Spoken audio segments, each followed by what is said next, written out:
The desert holds its secrets well. That's what my grandfather always told me during our long walks across his seemingly worthless acres of sun-baked Nevada land. What the Henderson family never understood was that Grandpa Jack wasn't just a stubborn old man holding onto useless dirt. He was a visionary who saw the future in every ray of sunshine that hit his property. My name is Rachel Turner, and until last week, I was just the simple daughter-in-law who married into the prestigious Henderson family, the one who worked as an environmental sustainability consultant while everyone else chased real estate fortunes. The one who actually listened when Grandpa Jack talked about solar radiation levels and government energy initiatives. You can't be serious. Victoria Henderson's voice cut through the law office like a knife. Dad left the prime Lake Tahoe properties to us, but gave 3,000 acres of desert wasteland to her? My mother-in-law spat out the last word like it tasted bitter. William Clark, Grandpa Jack's lawyer for 30 years, adjusted his glasses. The will is quite clear. The Nevada property, all 3,247 acres, transfers entirely to Rachel Turner. My husband Thomas shifted uncomfortably beside me. His sister Amanda was already typing furiously on her phone, no doubt calculating what she thought was the minimal value of worthless desert land. This is ridiculous, Victoria continued. She's not even a real Henderson, just some tree-hugging consultant who got lucky with Thomas. She wouldn't know what to do with real property if her life depended on it.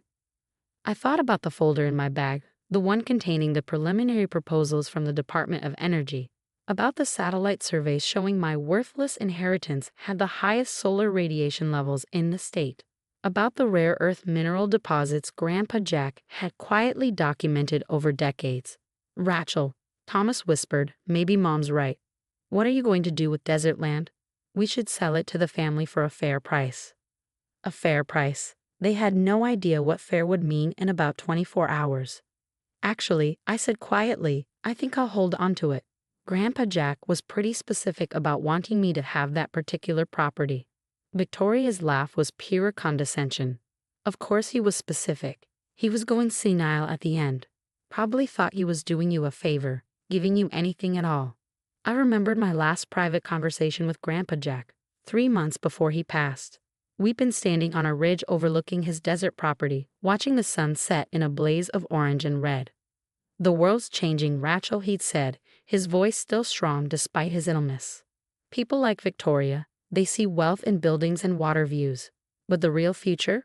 It's right here, in every ray of sunshine hitting this land.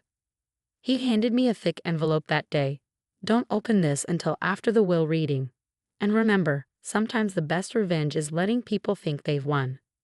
Now, watching Victoria and Amanda smirk at their prime inheritance, I thought about that envelope and its contents: detailed geological surveys, solar radiation studies, and most importantly, documentation of the governmental plans to build the largest solar energy farm in North America.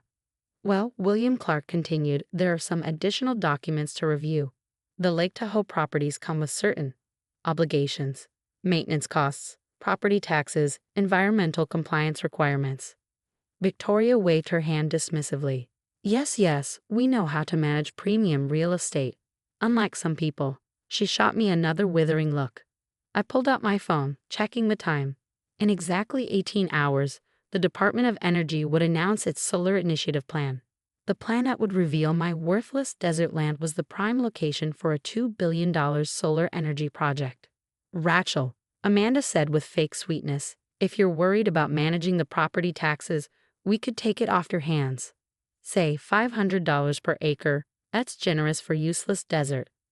$500 per acre. The government's preliminary offer was close to $100,000 per acre, not counting the mineral rights or the ongoing revenue share from energy production. I appreciate the offer, I said, matching her sweetness with my own.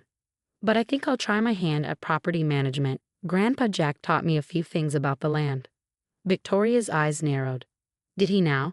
And what exactly did my delusional father teach you about that worthless dirt pile? How to count cacti. I thought about the solar radiation maps in my bag, about the rare earth mineral surveys, about the government contracts already being drafted, about how Grandpa Jack had spent decades positioning his worthless land for exactly this moment. He taught me to look beyond the surface, I said simply. to see value where others don't bother looking. Thomas touched my arm. Honey, be reasonable. That land is ours from anywhere. No water rights, no development potential. Mom's offer is more than fair. I stood up, gathering my things. I think we're done here, Mr. Clark. Unless there's anything else. The lawyer shook his head, a subtle smile playing at his lips. He'd helped Grandpa Jack prepare for this moment for years. He knew what was coming. This is a mistake, Victoria called after me as I headed for the door. You're throwing away good money out of some misguided loyalty to a senile old man. I paused at the threshold, thinking about Grandpa Jack's last words to me. The desert holds its secrets well, Rachel. But tomorrow always brings the dawn. Tomorrow's dawn would bring more than light. It would bring revelation, validation, and yes, a bit of well-deserved revenge. Sometimes the sweetest victory isn't in fighting back. It's in waiting for the perfect moment to let the truth shine as bright as the desert sun. As I drove home, my phone buzzed with messages from Victoria and Amanda, each offering slightly more money for my worthless inheritance.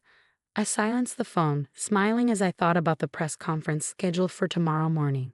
About how quickly worthless dirt could turn into prime solar energy land in the eyes of those who only saw value in dollar signs. The desert does hold its secrets well. But some secrets are meant to be revealed in the brightest light of day. The next morning dawned bright and clear, perfect weather for a revelation. I arrived at my office early, watching the Department of Energy's livestream on my laptop while monitoring the business news channels on mute. Right on schedule, at 9 a.m. Eastern, Secretary Williams stepped up to the podium in Washington. My phone started buzzing immediately. Victoria, Amanda, Thomas, even cousins I hadn't heard from in years. I let them all go to voicemail, focusing on the Secretary's words. Today, we announced the largest renewable energy initiative in American history, she began. A $2 billion solar farm project that will power over 2 million homes. The centerpiece of this initiative will be located on privately owned land in Nevada. Land that our studies have shown to have the highest solar radiation efficiency ratings in North America. My direct line rang, William Clark calling as planned. I put him on speaker. Rachel, he said, amusement clear in his voice, I believe your mother-in-law is trying to break down my office door. Is she watching the press conference? Oh yes. She turned quite pale when they showed the map of the proposed solar farm location, even paler when they mentioned the rare earth minerals. On screen, Secretary Williams was unveiling the detailed plans. This location also contains significant deposits of neodymium and dysprosium, critical elements for renewable energy technology. The combined energy and mineral rights make this the most valuable renewable energy site in the country. My cell phone buzzed again. Thomas this time. I picked up. Rachel, he sounded breathless. The desert land, your land. They're saying it's worth about $100,000 per acre for the solar rights alone, I finished. Plus mineral rights and ongoing revenue share from energy production. Quite a bit more than your sister's generous $500 per acre offer. Silence. Then, you knew. You and Grandpa knew all along. Grandpa Jack spent 30 years preparing for this moment. All those trips to the worthless desert. He was documenting solar radiation levels, conducting mineral surveys, positioning the land for exactly this opportunity. Mom's losing her mind, Thomas said quietly. She's already called her lawyers, talking about contesting a will. She won't get far, I said, watching the secretary continue her presentation. William has ironclad documentation of Grandpa Jack's competency, plus decades of scientific surveys proving he knew exactly what he was doing. A commotion outside my office drew my attention. Victoria Henderson burst in, face flushed, designer suit slightly askew. Amanda trailed behind her, still frantically typing on her phone. You conniving little witch, Victoria's voice shook. You manipulated my father, turned him against his own family. I muted the live stream. Actually, Victoria, your father turned away from the family all on his own. Watching you mock his worthless land year after year, dismissing his vision of renewable energy's future, you did that yourself. The will can't stand, Amanda interjected. Daddy was clearly not in his right mind. I opened my desk drawer and pulled out Grandpa Jack's envelope. You mean the brilliant businessman who spent 3 decades secretly conducting environmental surveys? The one who predicted the renewable energy boom and positioned his assets accordingly. I spread out the documents. The one who kept meticulous records of every soil sample, every radiation reading, every mineral deposit. Victoria snatched up one of the papers, eyes widening at the governmental letterhead. These applications for solar survey permits, they're dated 15 years ago. Grandpa Jack was many things, I said quietly, but senile wasn't one of them. He saw the future coming long before anyone else. He just needed someone who shared his vision to carry it forward. We're family. Victoria's tone switched to wheedling. Surely we can come to some arrangement. A partnership perhaps. I thought about all the times she called me simple, mocked my environmental work, dismissed me as a gold digger who got lucky with Thomas. Actually, I said, pulling out another document, I've already arranged a partnership. The Department of Energy is creating a nonprofit research foundation to study renewable energy technology. Half the proceeds from the solar farm will fund scholarships for environmental science students. You're giving away half the money? Amanda looked horrified. To strangers? I'm investing in the future, I corrected. Just like Grandpa Jack invested in that worthless desert 30 years ago. My phone buzzed. A text from William Clark. Contractors arriving at the property now. Shall I send you the video feed? I turned my monitor around, showing the live security feed from the property. Heavy equipment was already rolling in, geological survey teams marking sites for the initial solar array installation. Victoria slumped into a chair, the fight draining out of her. All those years, we thought he was just being stubborn, holding onto useless land. He tried to tell you, I said. Every time you mocked his dirt pile, every time you dismissed renewable energy as a pipe dream. But you were too busy counting the value of your Lake Tahoe views to listen. Thomas spoke up from the doorway where he'd been quietly watching. The property taxes on those lake houses, they're more than the properties generate in rent. I nodded. Grandpa Jack knew that too. Those prime properties are actually money pits. The real wealth was always in the desert, for those willing to look past the surface. Over the next few weeks, the true scope of Grandpa Jack's vision became clear. The solar farm would be the largest in the Western Hemisphere. The mineral deposits would supply rare earth elements for the next generation of renewable technology. The land value soared to over $400,000 per acre. Victoria and Amanda did try to contest the will. Their lawyers withdrew the case after seeing Grandpa Jack's meticulously documented surveys and permits.